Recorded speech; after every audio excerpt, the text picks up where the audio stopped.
Assalamualaikum warahmatullahi wabarakatuh. Kembali ketemu dengan saya Haryadi Arif Nurasid dalam mata kuliah pengantar fotografi.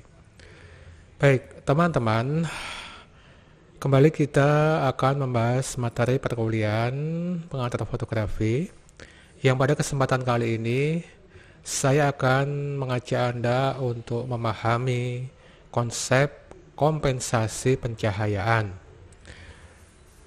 Kembali saya akan mengajak Anda untuk refresh tentang materi yang terkait dengan manajemen pencahayaan dalam pemotretan. Masih ingat bahwa ketika saya jelaskan bagaimana cara untuk mendapatkan good exposure atau pencahayaan yang tepat dalam pemotretan, yaitu ketika saya jelaskan mengenai pengaturan diafragma, shutter speed, dan ISO kamera. Bahwa ketika kita berusaha untuk mencapai pencahayaan yang tepat atau pencahayaan yang kita sebut sebagai good exposure, maka kita bisa mengandalkan perangkat LED meter yang built-in atau sudah tertanam di dalam bodi kamera kita. Masih ingat ya? Yaitu untuk mendapatkan good exposure maka kita akan mengamati indikator exposure pada LED meter yang ada di kamera kita sampai indikator tadi itu ada pada posisi di tengah, yaitu pada posisi di angka 0. Disitulah kita sudah mendapatkan good exposure atau pencahayaan yang tepat. Tetapi itu asumsinya adalah ketika kita menggunakan cahaya yang bersifat continuous exposure ya, atau continuous LED. Ketika kita menggunakan cahaya dari matahari, cahaya dari lampu LED, cahaya dari lampu tungsten, lampu ruangan, semua itu adalah continuous LED. Kita bisa mengukur intensitas continuous LED dengan menggunakan LED meter yang sudah built-in di dalam kamera kita. Oke, nah kenapa sih kita kemudian bisa melepaskan rana kita atau melakukan pemotretan pada saat indikator LED meter sudah ada pada angka 0 atau di tengah-tengah?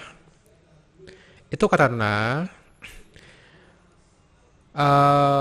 kita mengasumsikan bahwa objek yang kita foto itu adalah objek yang memiliki kondisi kontras rendah. Baik, kita akan bahas mengenai apa itu kontras, apa itu nada. Gitu ya. Ketika Anda memotret, mengamati objek foto Anda dari jendela bidik kamera Anda, maka nanti akan ada satu frame gambar di mana lensa Anda arahkan. Nah, manakala semua objek yang tertangkap oleh lensa Anda itu memiliki perbedaan nada satu warna ke warna yang lain, perbedaan kondisi pencahayaan dari satu objek ke objek yang lain, kita akan mengeksekusi pemotretan apakah menggunakan indikator LED meter pada angka 0 atau tidak, itu tergantung pada kondisi perbedaan nada tadi itu. Misalnya gini, di dalam lensa kamera Anda tertangkap ada 5 objek. Ya. 5 objek ini masing-masing objek memiliki warna yang berbeda-beda. Objek pertama berwarna putih, objek kedua berwarna kuning cerah, objek ketiga berwarna biru muda cerah, objek keempat berwarna hijau cerah, dan objek kelima ini berwarna abu-abu terang. Maka 5 objek yang tertangkap oleh kamera Anda tadi itu bersifat kontras rendah atau hanya muncul nada, dalam hal ini nada warna. Nah, ketika yang muncul adalah nada antara warna seperti itu, maka kita bisa memotret dengan cara menempatkan indikator LED meter itu ada pada tengah-tengah atau angka 0 atau pada indikator untuk pencahayaan tepat. Kenapa? Karena setting metering system pada kamera itu umumnya di default pada average metering system atau evaluate metering system, yaitu pengukuran intensitas cahaya pada area objek yang tertangkap oleh lensa kamera kita itu secara rata-rata. Sehingga indikator 0 atau indikator good exposure itu ditemukan dengan cara mengukur rata-rata intensitas dari semua objek yang tertangkap oleh lensa kamera kita. Paham ya? Sehingga kalau perbedaan antara objek satu yang lain itu bersifat rendah perbedaannya atau hanya muncul nada, maka kita bisa memotret dengan cara mengatur supaya indikator LED meter itu ada pada posisi di tengah-tengah atau posisi 0 atau posisi pencahayaan normal atau good exposure. Akan tetapi beda persoalannya kalau kemudian objek yang tertangkap oleh lensa kamera kita itu memiliki kontras atau perbedaan nada yang sangat tinggi antara satu objek dengan objek yang lain. Sebagai gambaran, misalnya Anda memotret dan dalam jendela bidik Anda amati ada dua objek yang tertangkap oleh lensa kamera Anda, di mana satu objek berwarna putih, satu objek berwarna hitam. Ini menjadi persoalan. Kenapa? Karena ada perbedaan yang sangat mencolok antara putih ke hitam, yang ini kemudian kita sebut sebagai kontras. Nah, pada posisi perbedaan objek foto yang kontras seperti itu, maka mengandalkan indikator LED meter pada posisi 0 itu tidak akan bisa menghasilkan foto yang maksimal. Begitu teman-teman. Nah, itu tadi contoh penjelasan saya mengenai perbedaan warna objek. Kontras itu juga bisa muncul karena perbedaan kondisi pencahayaan. Ada dua area objek yang memiliki kondisi pencahayaan yang berbeda, maka itu juga akan memunculkan kontras. Misalnya, Anda memotret teman Anda di teras rumah Anda, sehingga teman Anda itu terlindung oleh atap teras, sementara background dari foto Anda adalah pemandangan jalan yang ada di depan rumah Anda. Jalan aspal, ada bangunan-bangunan di depan rumah Anda, yang jalan aspal dan bangunan rumah itu terpapar oleh matahari langsung, sehingga ada kondisi pencahayaan yang kontras antara teman Anda sebagai objek utama foto Anda dengan jalan aspal dan bangunan di belakangnya sebagai background. Ini juga tidak mungkin Anda kemudian memotret dengan mengandalkan pengukuran LED meter ada pada posisi 0. Kenapa? Karena ada kondisi pencahayaan yang kontras antara objek utama Anda dengan background foto Anda.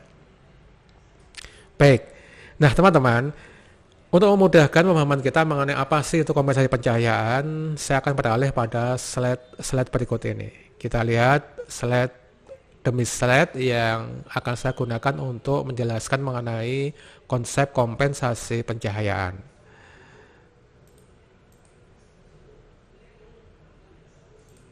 Oke. Baik, nah pada era kamera digital saat ini dengan DSLR atau Digital Single Lens Reflex, kamera DSLR, dengan mudah Anda akan melakukan kompensasi pencahayaan. Nah, konsep kompensasi pencahayaan ini terkait langsung dengan konsep bracketing. Secara fitur, Di dalam kamera DSLR nanti ada fitur yang disediakan untuk melakukan exposure compensation atau kompensasi pencahayaan. Seperti ini ya. Ada switch rotary yang bisa diputar ke kanan ke kiri, ini untuk memberikan kompensasi pencahayaan. Baik, exposure compensation atau kompensasi pencahayaan itu diperlukan saat kita menghadapi tadi yang saya sudah jelaskan, situasi objek foto dengan kondisi pencahayaan yang rumit. Sekali lagi, kompensasi pencahayaan itu dibutuhkan pada saat kita menghadapi situasi objek foto dengan kondisi pencahayaan yang rumit. Selain itu juga kondisi kontras tinggi dari aspek warna objek foto yang kita rekam. Ya. Seperti apa kemudian yang dimaksud dengan kondisi pencahayaan yang rumit itu? Saya berikan contoh seperti ini. Coba Anda lihat, ya. Di sini saya berikan contoh gambar sebuah gitar, ya, di mana kalau Anda lihat di sini, objek utama gitar ini ada di bawah atap sebuah teras rumah, ya. Sementara di belakangnya ada pohon, ada langit.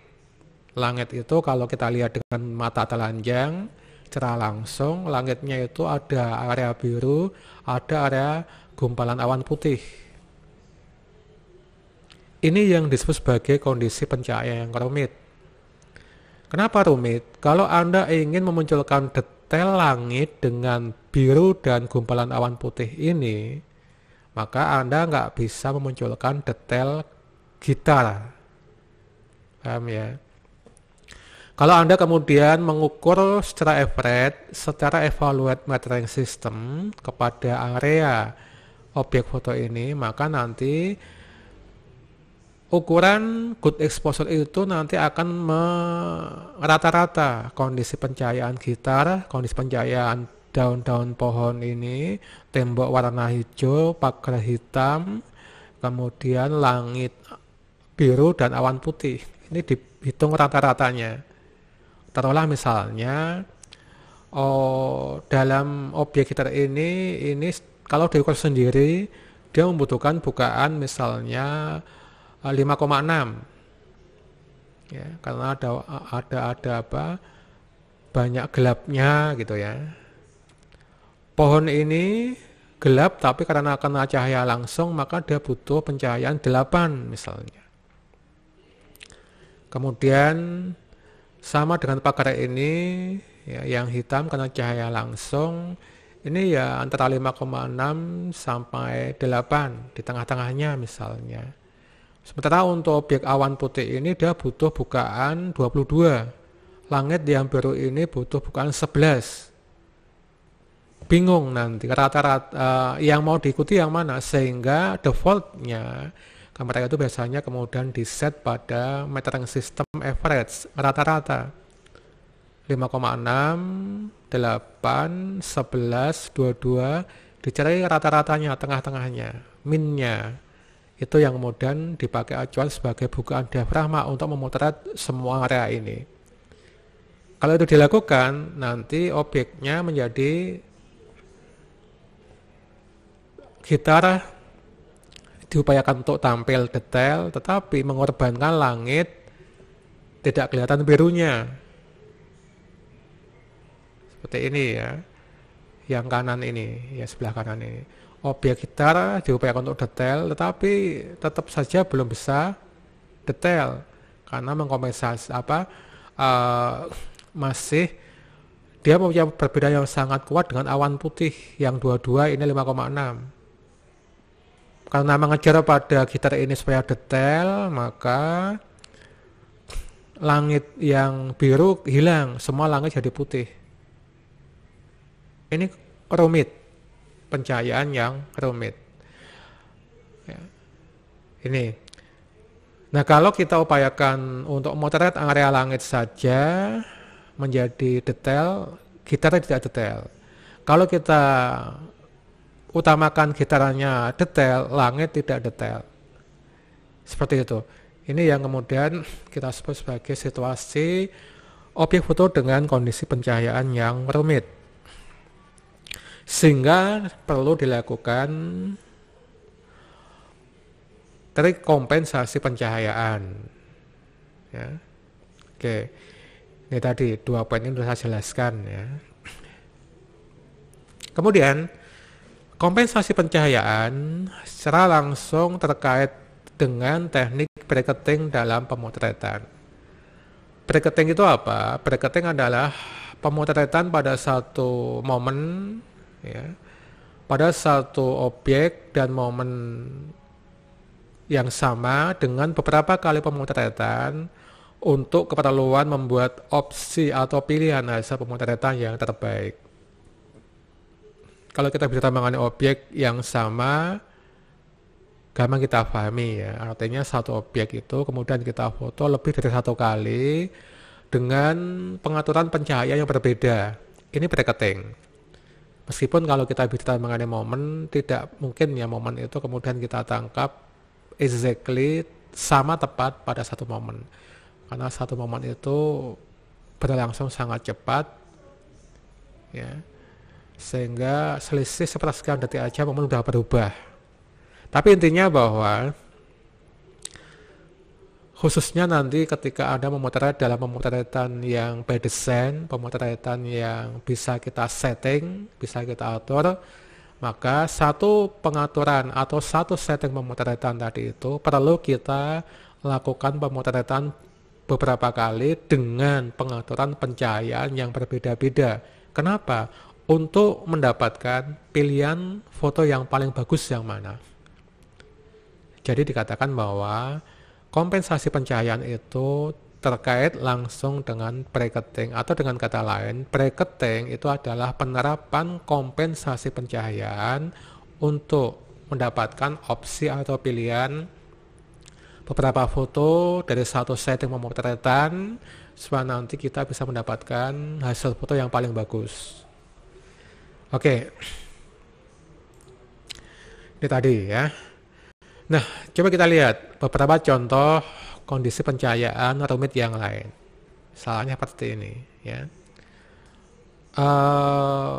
Kondisi siluet pada situasi senja hari itu masuk kategori pencahayaan yang rumit. Kenapa? Kalau Anda mengejar pada detail objek orang ini, maka nanti objek langitnya tidak detail. Situasi senjanya nggak tertangkap. Kalau kemudian dicari rata-ratanya, tengah-tengahnya, jadinya seperti ini. Langit nggak matang, nggak kelihatan situasi senja dengan baik. Objek dua orang ini juga tidak detail. Tidak sepenuhnya siluet, tidak sepenuhnya detail. Kesalahan pemotretan akan menghasilkan foto yang tidak maksimal. Coba kita bandingkan dengan yang ini.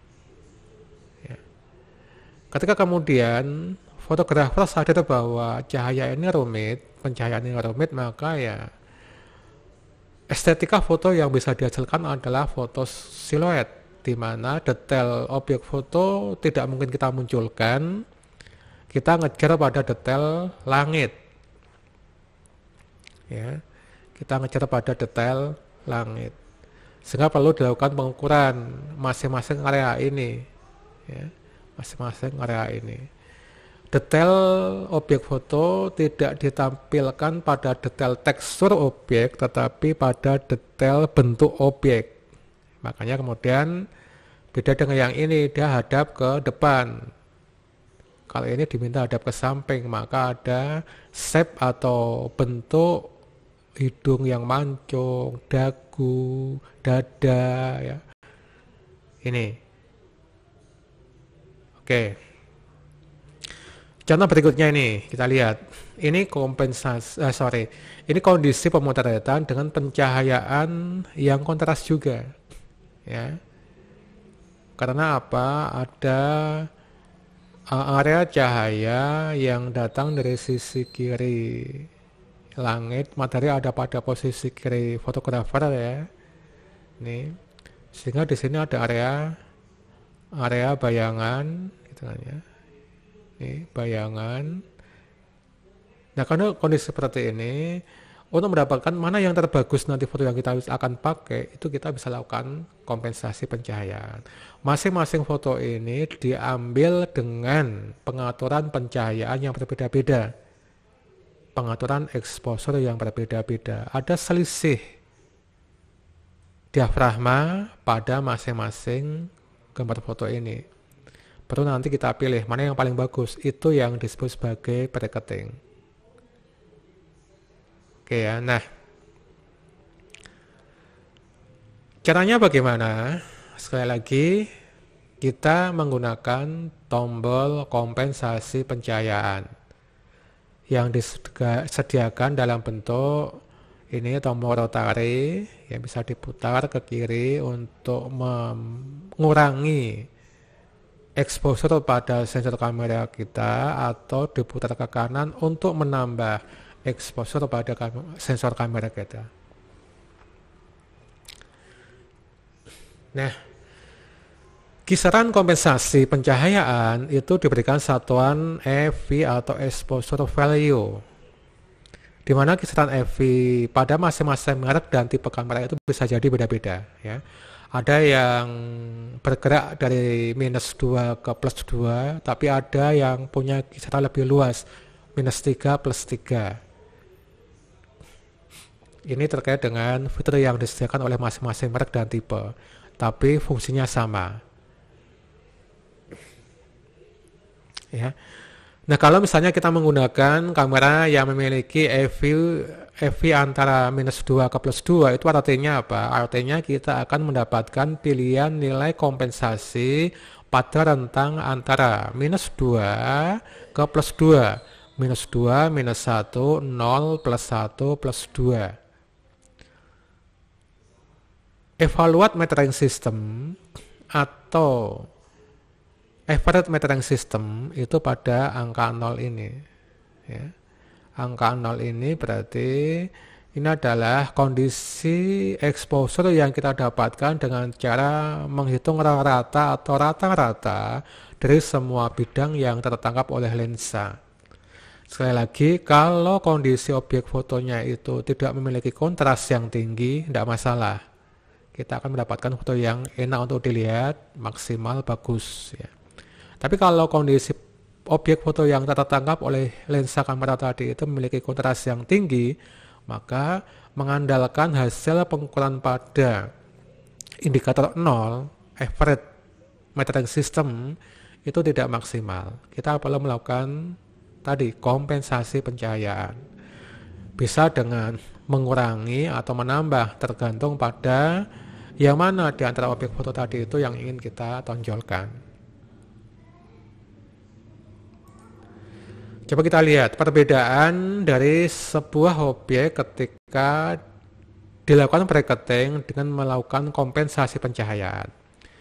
Yang tengah ini adalah gambar foto yang dihasilkan dengan EV 0 atau posisi tidak dikompensasi, atau kita mengeksekusi pemotretan pada saat metering system itu menunjuk pada titik 0 tengah ya, titik 0 atau tengah. Seperti ini, kre atau tirai jendela ini itu kan ya, di rata-rata dengan bagian luar objek. Oke ya, dengan bagian luar objek yang berupa ada gedung, tembok putih di sana, ada bagian langit sedikit 1/5 bagian atas ini ya, ada langit, ada pohon-pohon kering. Ini di rata-rata seperti ini. Kalau kemudian kita kompensasi +1, artinya apa? Artinya di sini bukan diafragma kita tambah 1 stop, sehingga ketika kita kompensasi +1, maka sebetulnya cahaya yang masuk ke sensor kamera itu melebihi dari yang seharusnya dihitung oleh metering system kita dengan cara menghitung rata-rata. Kalau kita lihat di sini, apa perbedaannya? Tirai ini menjadi lebih terang. Tentunya objek di luar juga menjadi lebih terang. Ada bracketing kita lakukan, foto 1, foto 2. Bracketing ketiga kemudian kita plus 2. Kompensasi pencahayaannya kita lebarkan lagi menjadi plus 2. Cahaya yang masuk itu kita tambah 2 stop. Ya, 2 stop. Sehingga apa yang terjadi? Tirai ini menjadi lebih terang lagi, objek di luar juga menjadi lebih terang lagi. Selain kita mengkompensasi plus, kita juga lakukan kompensasi minus. Siapa tahu nanti gambarnya menjadi lebih bagus. Minus 1, minus 2.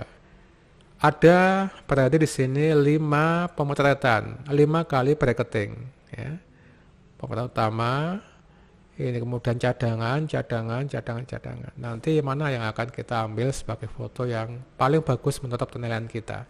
Ini konsep bracketing dengan menerapkan kompensasi pencahayaan. Nah, logika kompensasi pencahayaan adalah sebagai berikut. Mudah ya.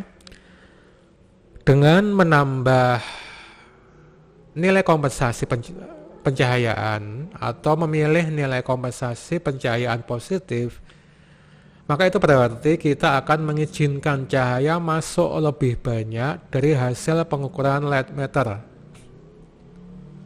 Ya, kita akan mengizinkan cahaya masuk lebih banyak dari hasil pengukuran light meter kita. Misalnya, saat tanpa dikompensasi atau FV 0, light meter sudah menemukan indikator good exposure atau pada posisi 0, gitu ya.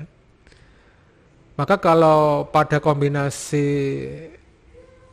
light meter itu ada pada posisi 0 ketika kita mengatur shutter speed atau T-nya itu 1/125 detik, dan untuk speed itu kita membutuhkan f8 pada satu ISO yang sudah kita tetapkan ya.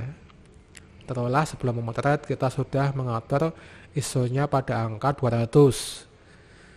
Kemudian shutter speed-nya kita tetapkan pada angka 1/125 detik. Kemudian ketika kita ukur dengan light meter kita, maka pada setting ISO 200 shutter speed 1/125 detik, ternyata F yang diperlukan adalah 8 atau bukaan diafragmanya adalah 8. Ketika kemudian kita memilih kompensasi menjadi plus 1, maka itu artinya akan menambah aperture menjadi 1 stop dari bukaan awal. Menambah. Awalnya f8, maka kalau kita kompensasi 1 plus itu berarti F akan menjadi 5,6. Artinya apa? Akan lebih banyak cahaya yang masuk ke sensor kamera kita. Diafragmanya diperlebar. Ini ketika kita menggunakan kompensasi pencahayaan plus. Cahaya yang masuk ke sensor kamera itu ditambah 1 stop atau mungkin setengah stop. Kalau Anda letakkan pada 0, antara 0 dan 1 di tengah-tengah berarti setengah stop, atau 1,5 atau 2. Itu semua untuk menambah cahaya yang masuk ke sensor kamera kita. Sehingga foto yang kita hasilkan dari kompensasi pencahayaan ini menjadi lebih terang. Paham ya? Menjadi lebih terang. Sebaliknya, dengan memilih nilai kompensasi pencahayaan negatif, maka itu berarti kita mengizinkan cahaya yang masuk itu dikurangi dari hasil pengukuran light meter. Misalnya, tadi, pada settingan ISO 200, shutter speed 1/125 detik, sebuah objek foto ketika diukur dengan light meter, average metering system atau evaluate metering system, good exposure-nya itu ada pada f8. Kalau kemudian kita mengkompensasi menjadi -1, artinya kita mengurangi aperture menjadi 1 stop dari bukaan awal. Awalnya 8, dengan dikompensasi -1 berarti menjadi 11, lebih sempit, lebih sedikit cahaya yang masuk ke kamera kita, menjadi lebih gelap. Ini sama dengan contoh yang tadi, dari 0 di -1 lebih gelap, 0 plus 1 lebih terang. Itu ya. Ini logikanya gampang Anda pahami. Nah, demikian teman-teman. Nah, di dalam praktiknya, tombol kompensasi pencahayaan ini akan mempercepat proses kita untuk melakukan bracketing atau mencari pilihan opsi foto yang akan kita hasilkan seperti ini, ya, atau seperti ini. Kita tinggal setelah kita mendapatkan pengukuran good exposure, kita foto tengah-tengah ini, kemudian kita putar tombol ini tadi ya, ini tombol ini kita putar minus atau plus. Minus berarti -1 seperti ini, kita pencet lagi shutter speednya, kita kemudian putar ke kanan 2 kali untuk -1 ke 0, kemudian ke +1, kita putar lagi sehingga kita punya 3 foto. Nanti kita lihat, kita preview mana yang paling pas sesuai dengan kebutuhan foto Anda, itu yang kita pakai. Ini bracketing. Nah, terakhir, kompensasi pencahayaan itu juga penting untuk praktek-praktek pemotretan, misalnya seperti ini, membuat foto siluet atau membuat foto fill in, nanti kita jelaskan sendiri ya. Ini itu teman-teman. Nah, kalau dalam konteks ini kompensasi pencahayaan tidak kita lakukan dengan menggunakan tombol kompensasi pencahayaan yang ada di kamera, ya.